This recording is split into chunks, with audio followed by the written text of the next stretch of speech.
Hello प्यारे बच्चों, कैसे हैं आप लोग? आप लोग बहुत अच्छे होंगे और क्लासेस को खूब एंजॉय कर रहे होंगे। हम लोग बहुत सारे इंपॉर्टेंट पॉइंट को डिस्कस कर रहे हैं। आपको पता है आर्ट एंड कला जो यानी कि आर्ट एंड कल्चर पढ़ रहे हैं हम लोग, और इसमें कुछ पॉइंट्स ऐसे भी हैं जो फैक्ट हैं जिसमें हम बहुत ज्यादा आपको समझा नहीं सकते। उसको आपको रटना पड़ेगा, यानी कि बार बार रिविजन करना पड़ेगा, बार बार दोहराना पड़ेगा। तो कभी कभी कुछ चीजें ऐसी भी मिल जाएंगी जिसे आपको एज इट इज ही जो है रटना होगा या याद करना होगा। तो अगर ऐसे तथ्य मिलते हैं तो उसको बार बार रिविजन कीजिएगा तो बहुत आसानी से चीजें याद हो जाएंगी। आज हम लोग जो आपका संगीत का पार्ट है इसको समाप्त करेंगे। कल हम लोगों ने इससे संबंधित क्लास भी देखा था, साथ ही हम लोगों ने क्वेश्चन को भी डिस्कस किया था और उसमें आप लोगों का अच्छा परफॉर्मेंस आया है। ऐसे ही करते रहेंगे तो निश्चित तौर पे एक दिन बहुत अच्छा एग्जाम में भी परफॉर्मेंस करेंगे। तो चलिए बच्चों, आज की क्लास की शुरुआत करते हैं। और आज जो आपका पहला हेडिंग है ये है संगीत का वर्गीकरण। संगीत का वर्गीकरण कितने भागों में किया गया है? कल हमने बात किया था कि शास्त्रीय संगीत में दो तरह का है। एक हिंदुस्तानी शास्त्रीय संगीत है जो उत्तर भारत में प्रचलित है, और दूसरा कर्नाटक शास्त्रीय संगीत है जो दक्षिण भारत में प्रचलित है। तीसरा हमने बात किया था लोकगीत का, तो ये हमने कल बात की थी। उसी से संबंधित कुछ और भी बातें हैं कि जहाँ का शास्त्रीय संगीत है ये दो भागों में बटा है, ये उत्तरी क्षेत्रों में प्रचलित है और ये दक्षिण क्षेत्र में। और ये आपका है उपशास्त्रीय संगीत, एक और भी है उपशास्त्रीय, यानी कि एक शास्त्रीय है, एक उपशास्त्रीय है और एक लोक संगीत है। यानी कि जो शास्त्रीय है ये बहुत ज्यादा मानकों का, बहुत ज्यादा नियम कानूनों की बात करता है। लोक संगीत में इस तरह की कोई बात नहीं होती। उपशास्त्रीय जो संगीत है ये दोनों का मिला हुआ रूप है या मिक्सअप रूप होता है। तीसरा आपका लोक संगीत है जिससे हम भली भांति परिचित हैं। हमने लोक डांस भी देखा था, यानी कि लोक नृत्य देखा था। ऐसे लोक संगीत भी है जो हमारे बीच आम लोगों के बीच क्षेत्रीय क्षेत्रों में, छोटे छोटे क्षेत्रों में प्रचलित होता है। इंपॉर्टेंट है बच्चों। चलिए शुरुआत करते हैं शास्त्रीय संगीत का। शास्त्रीय संगीत अर्थात नियमों में बंधा हुआ। शास्त्रीय संगीत का मतलब होता है कि जो नियमों में बंधा हो, जिसके मानक हो और जिसको फॉलो करना जरूरी है। शास्त्र सम्मत संगीत यानी कि जो शास्त्रों के द्वारा बनाए गए नियम कानूनों को फॉलो करता है और जो नियमों में बंधा है वही आपका शास्त्रीय संगीत है। ऐसा संगीत जिसकी प्रस्तुति अर्थात गायन, वादन और नर्तन में पूरी तरह से नियमबद्धता हो, उसी को क्या कहेंगे? शास्त्रीय कहेंगे। आपने देखा था शास्त्रीय जो नृत्य था उसमें भी नियम कानून थे, अलग अलग मुद्राएं थे और उसको फॉलो करना होता है।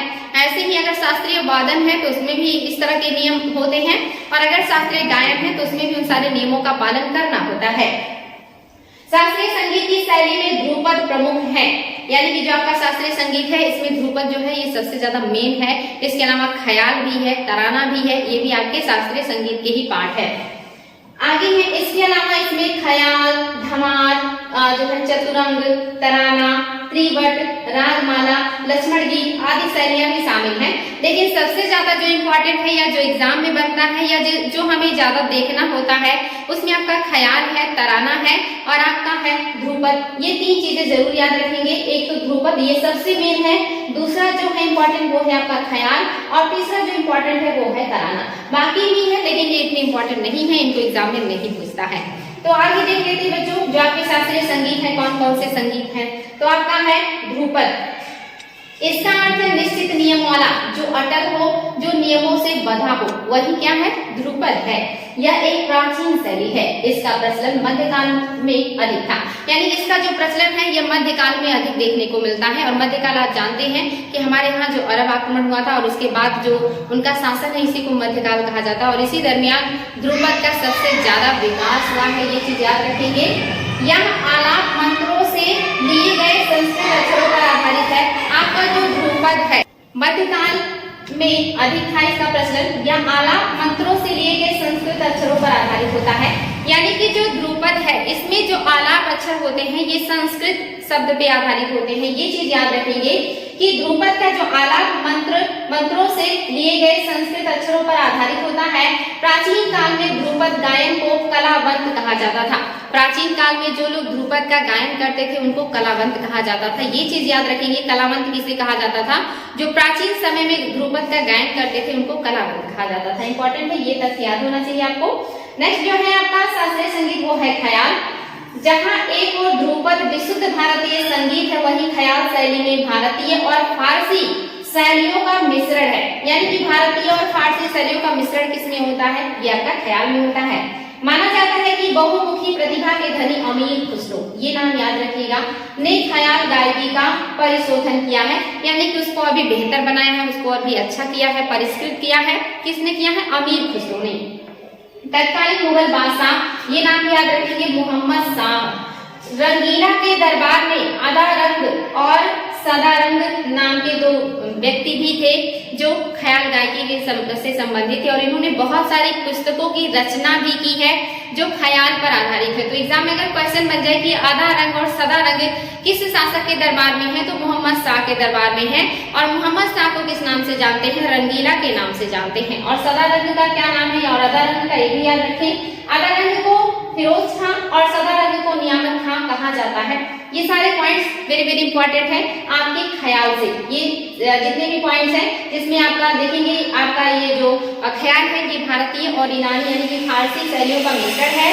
साथ ही अमीर खुसरो ने इसको परिष्कृत किया है, और ये जो है जो शासक है मोहम्मद शाह, इनके दरबार में सबसे ज्यादा बढ़ा है या इसमें जो है वृद्धि हुई है। इससे जुड़े हुए कुछ लोग हैं जहां से एग्जाम में क्वेश्चन बन जाता है। पंडित विष्णु नारायण है, और इसके अलावा भारत खंडे हैं, विष्णु दिगंबर पलुस्कर है, उस्ताद करीम खां है और उस्ताद फयाज खां है। ये सारे लोग आपके जुड़े हुए हैं ख्याल से। वेरी वेरी इंपॉर्टेंट है बच्चों, याद रखेंगे। आगे है तराना। आपका तराना जो है ये क्या है? तो इसकी खोज अमीर खुसरो ने किया है। तराना भी आपका इसी से संबंधित है। तो तराना और ख्याल दोनों में अमीर खुसरो हैं।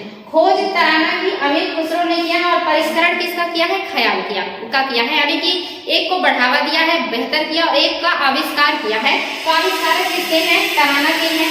तराना गायकी में राग ताल व लय का ही आनंद मिलता है। और जो आपके शास्त्रीय संगीत है इनसे जुड़े हुए कुछ घराने हैं। इसके अलावा जब हमने शास्त्रीय नृत्य देखा था तो उसमें देखा था कि जो कथक है इससे बहुत सारे घरानों का उद्भव हुआ था, जिसमें आपने देखा था लखनऊ घराना, बनारस घराना, जयपुर घराना, रामगढ़ घराना। ऐसे ही आपके शास्त्रीय संगीत से भी कुछ घरानों का जो है विकास हुआ है, जिसमें पहला है आपका दिल्ली घराना। ख्याल गायकी का दिल्ली घराना भारत के सबसे प्राचीन घरानों में से एक है। और आप देखेंगे ताम्ररस खां जो है इंपॉर्टेंट है, इस घराने के सबसे प्रसिद्ध गायक हैं। अगर आ जाए कि ताम्ररस खां किस घराने से संबंधित है, तो दिल्ली घराने से संबंधित है। नेक्स्ट है आपका किराना घराना। यह जो है घराना जो है गायन की ख्याल गायकी से संबंधित है। यहाँ जो डेवलप हुआ है सबसे ज्यादा किराना घराने में ख्याल गायकी का डेवलपमेंट हुआ है, या यहाँ सबसे ज्यादा जो विकास हुआ है वो ख्याल गायकी का हुआ है, जो कि इसी परंपरा से जुड़े हुए हैं। किराना घराने का नामकरण उत्तर प्रदेश के मुजफ्फरपुर नगर जिले की एक तहसील कैराना से हुआ है। यानी कि इस घराने का जो नामकरण है ये किस आधार पे हुआ है? तो उत्तर प्रदेश का जो मुजफ्फरपुर है उसी के जो है अंदर एक आपका कैराना तहसील है, इसी के नाम पर किराने घराने का जो है ये विकास हुआ है। ये पॉइंट्स याद रखेंगे। तो एग्जाम में क्वेश्चन बन जाता है कि किराना घराना किससे संबंधित है? क्या ये डांस से संबंधित है, यानी कि शास्त्रीय नृत्य से, या शास्त्रीय वादन से, या शास्त्रीय संगीत से? तो ये आपका शास्त्रीय संगीत से जुड़ा हुआ घराना है, जिसको किराना घराना कहते हैं। इससे जुड़े हुए जो व्यक्ति हैं बहुत इंपॉर्टेंट है, बेगम अख्तर, भीमसेन जोशी और गंगूबाई हंगल। ये एग्जाम में आ जाते हैं कि गंगूबाई हंगल किस घराने से संबंधित है, या हमारे यहाँ कौन से शास्त्रीय विधा से जुड़े हुए हैं, वादन से हैं, गायन से हैं, या नृत्य से हैं? तो आप देखेंगे गंगूबाई हंगल, भीमसेन जोशी और अख्तर जो है गायन से हैं। और कौन से गायन से? शास्त्रीय गायन से। घराना कौन सा है? किराना घराना है। नेक्स्ट है बच्चों ग्वालियर घराना। ग्वालियर घराना भी ख्याल गायकी के पुराने घटना जो है घरानों में शामिल है। इसे आदि घराना भी कहा जाता है। और यहाँ पे ध्रुपद, ख्याल, ठुमरी, टप्पा, तराना ये सारे यहाँ से संबंधित है, लेकिन सबसे ज्यादा जो संबंधित है वो है ख्याल। इसके अलावा जो अन्य आपके शास्त्रीय शैली या संगीत है और उप शास्त्रीय संगीत है वो भी यहाँ से जुड़े हुए हैं। नेक्स्ट है आपका जयपुर घराना। यह घराना कठिन तानों से या कठिन तानों, अप्रचलित और दुर्लभ रागों के लिए प्रसिद्ध है।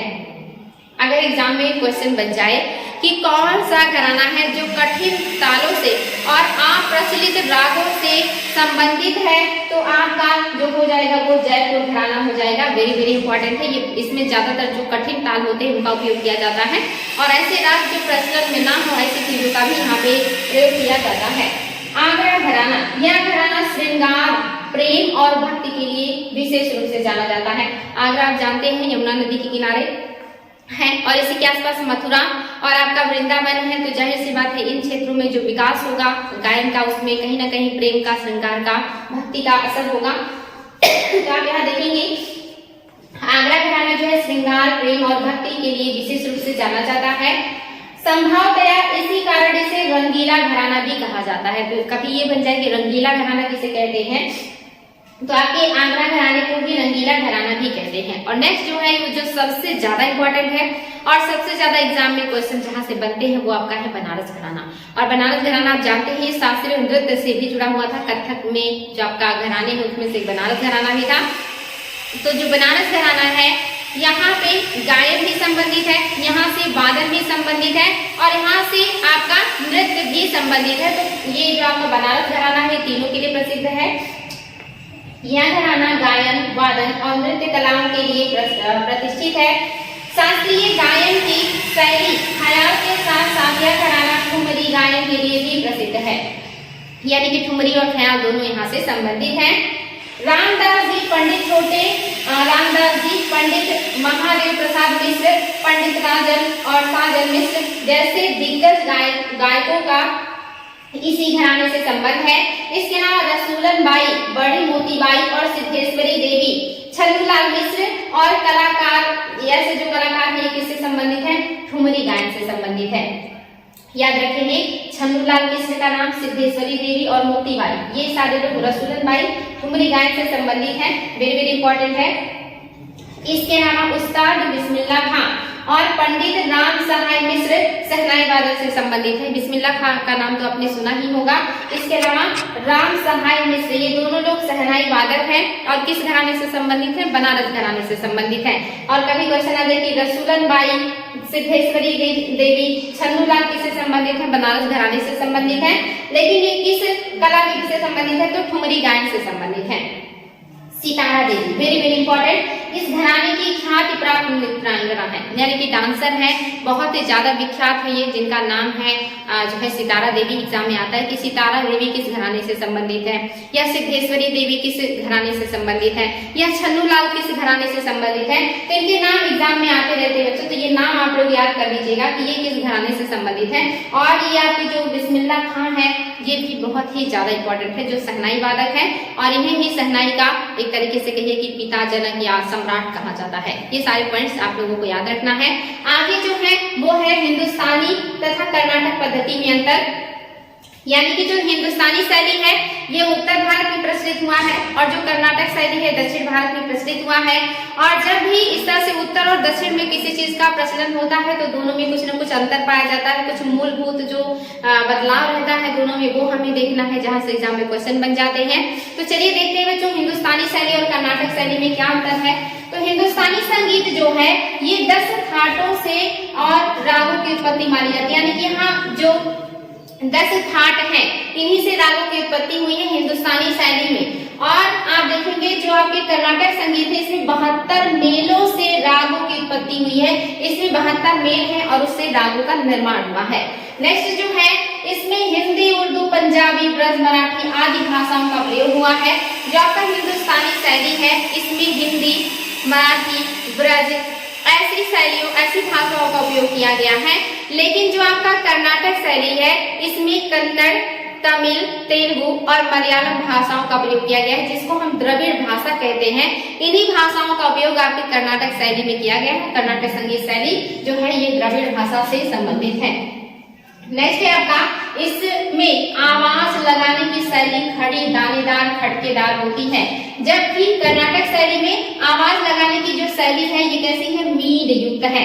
मीड मैंने आपको कल की क्लास में बताया था कि मीड किसे कहते हैं, ये बात आपको क्लियर होगा कि मीड मतलब कि जब हम कोई चीज गाते हैं और जो हमारा स्वर होता है हम लंबी सांस के साथ किसी स्वर को खींचते हैं और वो सांस तोड़े बिना हम स्वर का जो लय है वो बदल देते हैं, इसी को मीड कहते हैं। और ये मीड युक्त जो गायन शैली है ये किसकी विशेषता है, तो ये कर्नाटक शैली की विशेषता है। नेक्स्ट है गायन के साथ ताल का महत्व केवल गीत तक ही होता है। जो हमारा हिंदुस्तानी शैली है इसमें जो ताल है इसका महत्व केवल गीत तक होता है, लेकिन कर्नाटक शैली में इसका बहुत ज्यादा महत्व है, ये पूरे टाइम देखने को मिलता है। आप जानते हैं कि ताल, लय ये सारी चीजें होती हैं, संगीत के पार्ट होते हैं।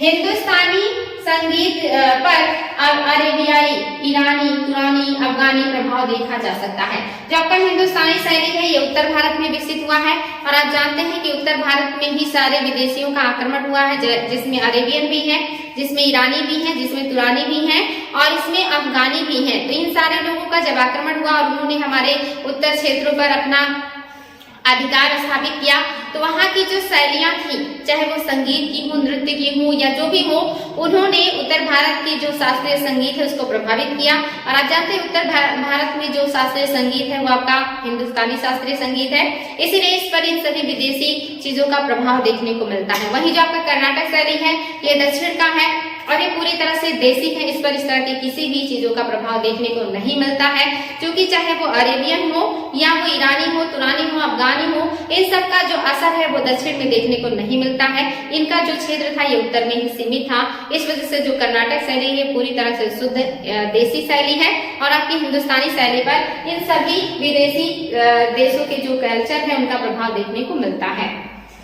आगे बच्चों उप शास्त्रीय संगीत, अभी तक जो हमने डिस्कस किया ये शास्त्रीय संगीत थे, जिसमें हमने देखा जो है तराना को, ख्याल को, ये सारे आपके क्या हैं, ये सब शास्त्रीय संगीत हैं। लेकिन उप शास्त्रीय संगीत में कौन है, ठुमरी है।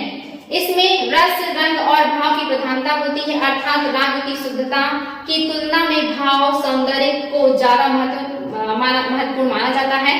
ठुमरी गायन शैली के प्रसिद्ध गायक छन्नूलाल मिश्र हैं और कौन है, सिद्धेश्वरी देवी हैं और गिरजा देवी हैं। तीनों नाम बहुत इंपॉर्टेंट है, सिद्धेश्वरी देवी, गिरजा देवी और छन्नूलाल मिश्र।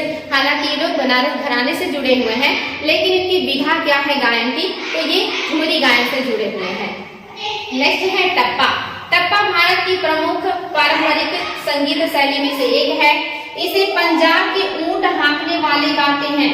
वेरी वेरी इंपॉर्टेंट है बच्चों, याद रखेंगे कि एग्जाम में क्वेश्चन बना है कि पंजाब के ऊंट हाँकने वाले जो लोग हैं इनके बीच कौन से संगीत का प्रचलन है या ये कौन सा संगीत गाते हैं, तो ये टप्पा गाते हैं, याद रखेंगे इसको। और इससे जुड़े हुए सबसे महत्वपूर्ण व्यक्ति कौन है, मियां गुलाम नबी सूरी, ये टप्पा गायक है, वेरी वेरी इंपॉर्टेंट है। इसकी बात आती है गजल की। यह अरबी साहित्य की प्रसिद्ध काव्य विधा है जो बाद में फारसी, उर्दू और हिंदी साहित्य में लोकप्रिय हो गई। गजल पहले आप देख रहे हैं क्या है, अरबी साहित्य की एक विधा थी, लेकिन ये आगे चल करके उर्दू, हिंदी और अन्य फारसी जो है भाषा है इसमें भी लोकप्रिय हो गया आपका गजल। और आप जानते हैं वर्तमान में भारत में भी गजल वगैरह के बहुत सारे गायक हैं और लोग गजल सुनना बहुत पसंद करते हैं। नेक्स्ट है आपका कव्वाली। इसको विकसित करने का श्रेय अमीर खुसरो का है। अमीर खुसरो आप देख रहे हैं कई चीजों से जुड़े हैं। शास्त्रीय संगीत में आपने देखा ख्याल का इन्होंने परिष्करण किया, तराना का इन्होंने विकास किया। इसके अलावा आप यहाँ देख रहे हैं कि उप शैली में कव्वाली का जो विकास है उसका श्रेय भी अमीर खुसरो को दिया जाता है। तो अमीर खुसरो आपके लिए जो है वेरी वेरी इंपॉर्टेंट है, इनको ध्यान देंगे। कव्वाली सूफियों की देन है, कव्वाली सूफियों की देन है और इसमें सवाल जवाब का तरीका भी अपनाया जाता है। तो अगर क्वेश्चन बने कि किसमें सवाल जवाब का तरीका अपनाया जाता है, ठुमरी में, टप्पा में, तराना में या कव्वाली में, तो कव्वाली में ही आपके जो है सवाल जवाब का तरीका अपनाया जाता है। विकसित किसने किया, अमीर खुसरो ने किया है। और किससे संबंधित है, तो ये आप देख रहे हैं सूफियों की देन है आपकी कव्वाली। फाग आपका आ गया। अब यहाँ से जो है ये आपका क्षेत्रीय या कहिए कि लोक संगीत है, लोक संगीत, ये आपका लोक संगीत है, याद रखिए बच्चों, लोक संगीत है। यहाँ से लोक संगीत में आपका फाग है, जो आप जानते हैं कि फागुन यानी कि जो होली का त्योहार आता है इस टाइम में जो फागुन का महीना होता है ये गाया जाता है। ये क्या है, ऋतु गीतों में फाग प्रमुख गीत है। फाग गीत मुख्य रूप से पुरुषों का गीत है जो बसंत पंचमी से लेकर होलिका दहन तक सवेरे के टाइम में गाया जाता है। इसी को फाग कहते हैं और गांव में इसको फगुआ कहते हैं। ये आपका लोक गीत है, याद रखेंगे बच्चों। दूसरा है पावस, अवधी और भोजपुरी में अधिक प्रचलित है। इन दोनों क्षेत्रों में कजली और कजरी कहा जाता है, यानी कि जो पावस है इसको अवधी और भोजपुरी में बहुत प्रचलित है और इसको कजली और कजरी कहा जाता है। ये चीज याद रखेंगे। नेक्स्ट है बच्चों प्रमुख क्षेत्रीय व जनजातीय संगीत का परिचय आपको इसके बारे में बताना है, जिसमें आप देखेंगे रसिया कहाँ पे लोकप्रिय है, उत्तर प्रदेश का है आपका रसिया, वेरी वेरी इंपॉर्टेंट है। दूसरा है पाखिड़ा, ये आपके राजस्थान का है। पाखिड़ा जो लोक संगीत है ये कहाँ का है, या लोकगीत, ये आपके राजस्थान का है। नेक्स्ट है लुटिया, ये भी राजस्थान का है। जो बहुत इंपॉर्टेंट है वो है आपका पंडवानी, एग्जाम में आता है। छत्तीसगढ़ का लोकगीत है। और आपका आल्हा, आल्हा जानते हैं उत्तर प्रदेश का है। और उत्तर प्रदेश में किस जिले का है? बुंदेलखंड जिले का है। ये चीज याद रखिए, एग्जाम में बहुत ज्यादा आता है। इसके अलावा बोरी और सोहर, ये भी आपके उत्तर प्रदेश के हैं। और सोहर कब गाया जाता है? जब घरों में पुत्र का जन्म होता है तो ये गीत गाया जाता है, लोकगीत सोहर जिसको कहते हैं। याद रखेंगे ये आपके आल्हा, बोरी, सोहर तीनों उत्तर प्रदेश का है। रसिया भी उत्तर प्रदेश का है, लेकिन आल्हा बुंदेलखंड क्षेत्र स्पेशल में गाया जाता है और सोहर लड़कों के जन्म पर गाया जाता है। इंपॉर्टेंट है ये। इसके अलावा आपका सकुनाखर, मंगल गीत और 12 मासा, ये तीनों कहाँ के हैं? कुमायूं उत्तराखंड के हैं, जहाँ पे मंगल गीत गाया जाता है। मंगल गीत एग्जाम में आया है, ये याद रखेंगे। मंगल गीत। छकरी, ये भी आपके जम्मू कश्मीर का है, छकरी। और इसके अलावा आपका पोवाड़ा, ये एग्जाम में आया है कि पोवाड़ा लोकगीत किस राज्य का है? महाराष्ट्र का है पोवाड़ा लोकगीत। और इसके अलावा आपका है कजरी, कजरी उत्तर प्रदेश का है। बहुत ज्यादा एग्जाम में आता है, खास करके लोअर पीसीएस समीक्षा अधिकारी में तो ये जरूर क्वेश्चन बनता है। कजरी उत्तर प्रदेश का लोकगीत है, लेकिन कहाँ का है स्पेशल, किस जिले का है, ये एग्जाम में बनता है क्वेश्चन। तो मिर्जापुर और बनारस, मिर्जापुर और बनारस में कजरी बहुत ज्यादा लोकप्रिय है और बार बार एग्जाम में पूछा जाता है। ये चीज याद करेंगे कि मिर्जापुर और बनारस में कजरी लोकगीत गाया जाता है, जो कि यूपी का है। नेक्स्ट है आपका तीज गीत। तीज गीत राजस्थान और पूर्वी यूपी, बिहार, एमपी आसपास के जितने भी राज्य हैं, ये सभी जगह तीज गीत आपका लोकप्रिय है। इसके अलावा एक है आपका भूता गीत। जो आपका भूता गीत है, ये केरल के कुछ समुदाय के द्वारा गाया जाता है। ये अंधविश्वास से जुड़ा हुआ गीत है, जहाँ पे कुछ समुदाय जो अंधविश्वास में विश्वास करते हैं, ऐसे लोगों के यहाँ भूता गीत भी प्रचलित है, जो कि आपका केरल से संबंधित है। बिहू तो आपको पता ही होगा, ये आपका नृत्य भी है, संगीत भी है असम का। साना लामोक, ये इंपॉर्टेंट है, साना लामोक, साना लामोक मणिपुर का है। और इससे भी ज्यादा जो इंपॉर्टेंट है वो है लाई हाराओबा, इसको लाई हरोबा त्योहार भी कहते हैं। ये एग्जाम में आया कि लाई हरोबा त्योहार कौन से राज्य का है? ये वेरी वेरी इंपॉर्टेंट है बच्चों, ये भी आपका मणिपुर का है। तो मणिपुर का लाई हरोबा वेरी वेरी इंपॉर्टेंट। बिहू तो आपको रटा ही है, ये तो याद ही होगा। आल्हा, कजरी बिल्कुल याद होना चाहिए। रसिया भी एग्जाम में बन जाता है। इसके अलावा पंडवानी भी एग्जाम में बना है। 12 मासा, मंगल गीत और पोवाड़ा, ये बहुत ही ज्यादा इंपॉर्टेंट है, इसीलिए ये सारी चीजें आपके सामने रखी गई है। इसको बार बार रिविजन कीजिएगा, आपके लिए बहुत ही अच्छा होगा। आगे है प्रमुख वाद्य यंत्र। हमारे यहाँ कौन कौन से वाद्य यंत्र है जो प्रचलित है? जिसमें बीड़ा है, जो सबसे प्राचीन वाद्य यंत्र है। यहाँ से क्वेश्चन बनता है कि कौन से शासक है भारत के जो बीड़ा बजाना पसंद करते थे? इसमें से एक औरंगजेब है और दूसरे है समुद्रगुप्त। ये दोनों शासकों से क्वेश्चन बनता है कि किसने, कौन है जो बीड़ा बजाते हुए दिखाए गए हैं सिक्कों पर? तो समुद्रगुप्त है। पसंद किसे था? दोनों लोगों को बीड़ा बजाना पसंद था, तो ये नाम याद रखेंगे। सबसे प्राचीन वाद्य यंत्र है, ये भी क्वेश्चन बनता है कि भारत का सबसे प्राचीन वाद्य यंत्र क्या है? बीड़ा है। इसके बाद है सहनाई। सहनाई आप जानते हैं वेरी वेरी इंपॉर्टेंट है, खास करके शादी वगैरह में सहनाई जो है वो बजाया जाता है, जिससे बिस्मिल्लाह खां जो है ये जुड़े हुए हैं, वेरी वेरी इंपॉर्टेंट है। संतूर भी है वाद्य यंत्र। आपका सारंगी है। बांसुरी से तो सभी प्रचलित होंगे। तबला, सितार, हारमोनियम, मृदंग, इसके अलावा तानपुरा जो है, याद और तुरही, ये सारी चीजें हैं। इसके अलावा जल तरंग भी आपके यहाँ का यंत्र है। तो ये सारे आपने सुने भी होंगे। ज्यादा इंपॉर्टेंट हमें जो पढ़ना है वो कि किस वाद्य यंत्र को बजाने वाले कौन है, जहां से एग्जाम में क्वेश्चन बनता है। जिसमें सितार के जो बजाने वाले वो कौन है? मुश्ताक अली खां, विनायक खां, पंडित रविशंकर और सुजात हुसैन खां, ये जो हैं आपके वादक हैं। कौन सा वाद्य यंत्र बजाते हैं? सितार। नेक्स्ट है बच्चों वायलिन। वायलिन को बजाने वाले हैं एल सुब्रमण्यम और डॉक्टर एन राजम, विष्णु गोविंद, ये सारे लोग किससे जुड़े हैं? वायलिन से जुड़े हुए हैं। नेक्स्ट है सरोद, ब्रिज नारायण है, उस्ताद अलाउद्दीन खां है, एग्जाम में आया है। उस्ताद अलाउद्दीन खां को पूछा है कि क्या बजाते हैं? ये सरोद वादक हैं। अशोक कुमार राय भी सरोद वादक हैं। सारंगी में अरुणा काले हैं और संतोष मिश्र हैं। आसिफ अली खां है। आसिफ अली खां किससे जुड़े हुए हैं? सारंगी वादक है, वेरी वेरी इंपॉर्टेंट है।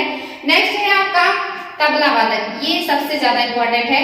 उस्ताद अल्लाह रखा, ये आपके तबला वादक है। एग्जाम में आता है कि उस्ताद अल्लाह रखा किससे जुड़े हैं? तबला वादक से संबंधित है ये। इसके अलावा पंडित समता प्रसाद, जिनको गुदई महाराज कहा जाता है, ये भी बहुत इंपॉर्टेंट है, एग्जाम में आया कि गुदई महाराज किसका उपनाम है, पंडित समता प्रसाद का नाम है, जो क्या है, एक तबला वादक है, वेरी वेरी इंपॉर्टेंट है। जाकिर हुसैन और किशन महाराज, ये भी एग्जाम में आ चुका है कि जाकिर हुसैन किशन महाराज किस वाद्य यंत्र से जुड़े हुए हैं, ये भी आपके तबला वादक है, वेरी वेरी इंपॉर्टेंट है। नेक्स्ट है आपका बांसुरी, पन्नालाल घोष, हरि प्रसाद चौरसिया को तो बहुत ही ज्यादा एग्जाम में पूछता है, ये बांसुरी वादक है। साथ ही प्रकाश सक्सेना है, विजय राघवन राव है और रघुनाथ सेठ है, ये सारे लोग आपके बांसुरी वादन से संबंधित हैं। और जो आपका लास्ट है ये है शहनाई, जिसके सबसे ज्यादा जो मशहूर व्यक्ति हैं वो है आपके बिस्मिल्ला खां और हरि सिंह अनंत लाल, ये लोग जो जुड़े हुए हैं ये आपके शहनाई वादन से जुड़े हुए हैं, जो कि बहुत ज्यादा इंपॉर्टेंट है। आपको ये सारी चीजें याद होनी चाहिए, इसको बार बार रिविजन कीजिएगा। अब जो 2-3 पॉइंट और है वो है कि जो संगीत से जुड़े हुए हमारे प्रमुख संस्थान हैं, कौन सा संस्थान है और वो कहाँ पर है, ये एग्जाम में बहुत ज्यादा आता है, इसको भी देख लेते हैं बच्चों। प्राचीन कला केंद्र कहाँ पर है, ये संगीत से जुड़ा हुआ एक संस्थान है, ये चंडीगढ़ में है, प्राचीन कला केंद्र चंडीगढ़ में है। और दूसरा है आपका भातखंडे, ये तो एग्जाम में अनगिनत बार आया है, वेरी वेरी इंपॉर्टेंट, इसको जरूर रट लीजिएगा। भारत यहाँ पे रहेगा बच्चों भातखंडे, ये आपका भातखंडे है, भातखंडे हिंदुस्तानी संगीत महाविद्यालय, ये बहुत ज्यादा आता है, कहाँ पे है, ये लखनऊ में है, खास करके यूपी स्पेशल एग्जाम में ये जरूर क्वेश्चन बनता है, तो ये आपके लखनऊ में है भातखंडे हिंदुस्तानी संगीत महाविद्यालय। कॉलेज ऑफ म्यूजिक कहाँ है, मैहर में है, मैहर में है, ये यही याद रखेंगे। नेक्स्ट है आपका शासकीय संगीत महाविद्यालय ग्वालियर में है, आप जान रहे हैं मध्य प्रदेश का है ये ग्वालियर, मैहर भी आपके मध्य प्रदेश का है, तो शासकीय संगीत महाविद्यालय ग्वालियर का है। भारतीय कला केंद्र, ये भी बहुत इंपॉर्टेंट है, नई दिल्ली में है आपका भारतीय कला केंद्र और संगीत नाटक अकादमी, ये दोनों नई दिल्ली में है, भारतीय कला केंद्र और संगीत नाटक अकादमी। संगीत नाटक अकादमी मैंने आपको बताया था कि ये शास्त्रीय नृत्य को या किसी भी नृत्य को शास्त्रीय नृत्य का दर्जा देने का काम आपका यही करता है, और ये दोनों का जो केंद्र है या ये दोनों जो संस्थान है आपके नई दिल्ली में है, वेरी वेरी इंपॉर्टेंट है। और आपका अलाउद्दीन खान संगीत विश्वविद्यालय या विद्यालय जो है ये भी भोपाल में है, तो आप देख रहे हैं एमपी में ज्यादा है, भोपाल में भी है, ग्वालियर में भी है और मैहर में भी है, ये तीनों इंपॉर्टेंट है, इसको देख लीजिएगा। यूपी का एकमात्र जो बहुत ज्यादा इंपॉर्टेंट है भातखंडे है, और दिल्ली का ये दोनों संस्थान बहुत ही ज्यादा इंपॉर्टेंट है, इनको भी याद कर लीजिएगा। साथ ही आपको देख लेना है कि प्राचीन कला केंद्र कहाँ है, चंडीगढ़ में है।